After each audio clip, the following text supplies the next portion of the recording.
Hello दोस्तों। तो मैं उम्मीद करता हूँ आप सभी लोग ठीक होंगे। तो मैं आपको मैंने रिसेंटली नॉट रिसेंटली जो आपका फंडेड नेक्स्ट का 5K का स्टेप वन पास करा था। तो मैं आपको उसका ओवरव्यू दे देता हूँ। जैसे कि अगर आप देख सकते हैं, मैंने यहाँ पर ऑलरेडी लॉगिन कर रखा था। तो यहाँ पर जो हमारा टारगेट था वो एक्चुअली ये जो अकाउंट था ये आपका था styler light step two challenge. और यहाँ पर जो हमारा टारगेट था 5K में वो 8% था, जो कि यहाँ पर ये अचीव हो चुका है। और जैसे कि आप यहाँ पर देख सकते हैं मिनिमम ट्रेडिंग डेज और ये, अगर मैं आपको इसका ओवरव्यू दिखाऊं तो वो ये रहा। बैलेंस हमारा इतना है और प्रॉफिटेबिलिटी रेट है वो 36% का था। और यहाँ पर ये हमारा एवरेज विनिंग ट्रेड 70 और एवरेज लूजिंग ट्रेड 28 है। ऑलमोस्ट 1:3 रिस्क एंड रिवॉर्ड है। और जो टोटल ट्रेड लिए थे मैंने वो 65 लिए थे एक्चुअली। काफी टाइम लगा था इस अकाउंट को पास करने के लिए। अभी मैं और थोड़ा ओवरव्यू दूंगा। जैसे कि यहाँ पर एवरेज रिस्क रिवॉर्ड 1:1.5 का है, पर एट द एंड में 1:3 का था। और ये रहा, ये सारे ट्रेड हैं और टोटल ट्रेड है 65। अगर मैं यहाँ पर मैं आपको दिखाऊं तो ये ऐसा है। और अगर मैं इसके ग्राफ पे दिखाता हूँ तो मैं आपको बताता हूँ। ये रहा। सो मैं आपको इसकी स्ट्रेटेजी भी बताऊंगा एक्चुअली मैंने कौन सी स्ट्रेटेजी यूज करी थी इस अकाउंट को पास करने के लिए। सो अकाउंट स्टार्ट होता है 5000 से। यहाँ पर मैं एक लिक्विडिटी की स्ट्रेटेजी यूज कर रहा था, जिसकी वजह से मुझे कंटिन्यूस लॉस हुआ था यहाँ पर, जिसकी वजह से अकाउंट -4 के ड्रॉ डाउन में था। यहाँ पर 480 पे था। फिर यहाँ से मैंने क्या करा था, इस जगह से एक न्यू स्ट्रेटेजी ट्राई करी थी। 25 अगस्त से मैंने स्टार्ट करना चालू करा था और मैं उसी स्ट्रेटेजी पे स्टिक करा था, उसी प्लान पे। और उसी की वजह से ये एट द एंड फाइनली 30 अक्टूबर को ये मेरा अकाउंट पास हुआ था। तो जैसे कि आप यहाँ पर देख सकते हैं, ये ऊपर नीचे ऊपर नीचे ऊपर नीचे स्लो एंड स्टडी पास हुआ था। और अगर मैं आपको इसका वो बताऊं, मैं एक्चुअली जर्नल करता हूँ जो भी ट्रेड लेता हूँ। जो यहाँ से यहाँ से ये एक्चुअली ये जर्नल है न्यू स्ट्रेटेजी का, SMC। सो जो मैं स्ट्रेटेजी यूज करता हूँ वो आपका SMC है। तो अगर मैं आपको यहाँ पर दिखाऊं तो 25 से लेके मैंने स्टार्ट करा था इस पे वर्क करना। और एट द एंड ये 30 अक्टूबर को, जैसे कि यहाँ तक नॉट हेयर, यहाँ पर आके मेरा अकाउंट पास हुआ था स्टेप वन का।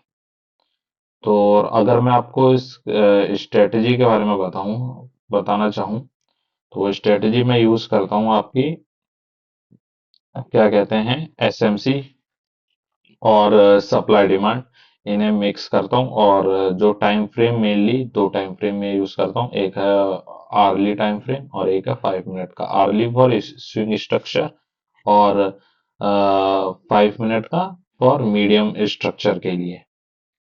रिस्क रिवॉर्ड में स्ट्रिक्टली 1:3 का फॉलो करता हूँ। और जो मेरा क्या कहते हैं रिस्क होता है वो होता है आपका 0.5%। 0.5% पर ट्रेड। एंड तो डेली के स्ट्रिक्टली मैं सिर्फ दो ट्रेड लेता हूँ, whether it can be losing trade और विनिंग ट्रेड। बस दिन के दो ही ट्रेड लेता हूँ। और जैसे कि अगर मैं आपको यहाँ पर दिखाऊं,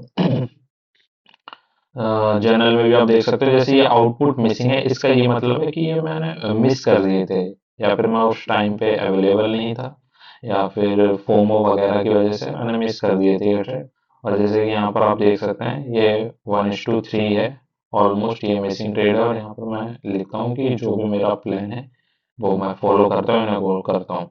अगर मैं आपको डिटेल में दिखाना चाहूँ, जैसे कि इसे खोलता हूँ एक को,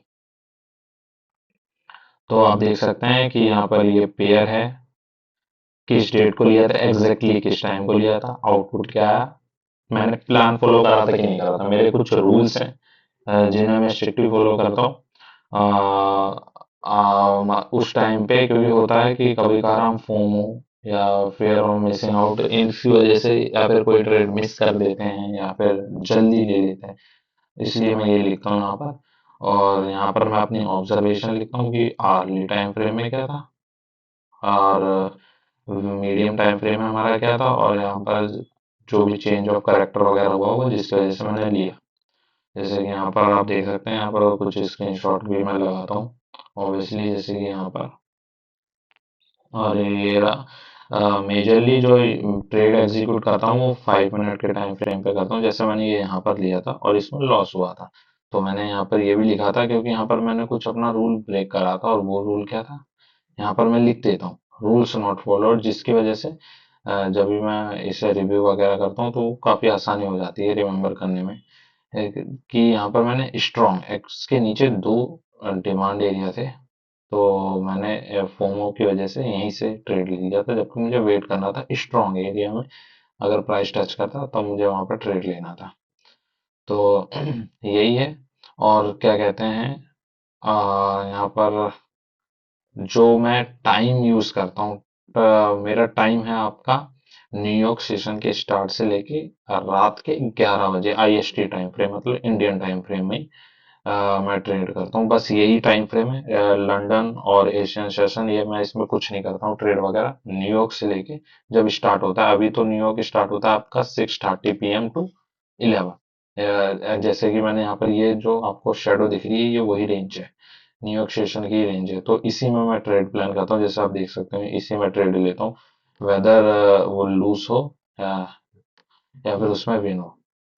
और ये मेरे कुछ सेलेक्टेड पेयर है, इन 6 पेयर पे ही करता हूँ मैं ट्रेड, जो ये जो कि परफॉर्म करते हैं euro ST, GBP UST, gold, Nasdaq, USD JPY और यूएसडी सीएचएफ।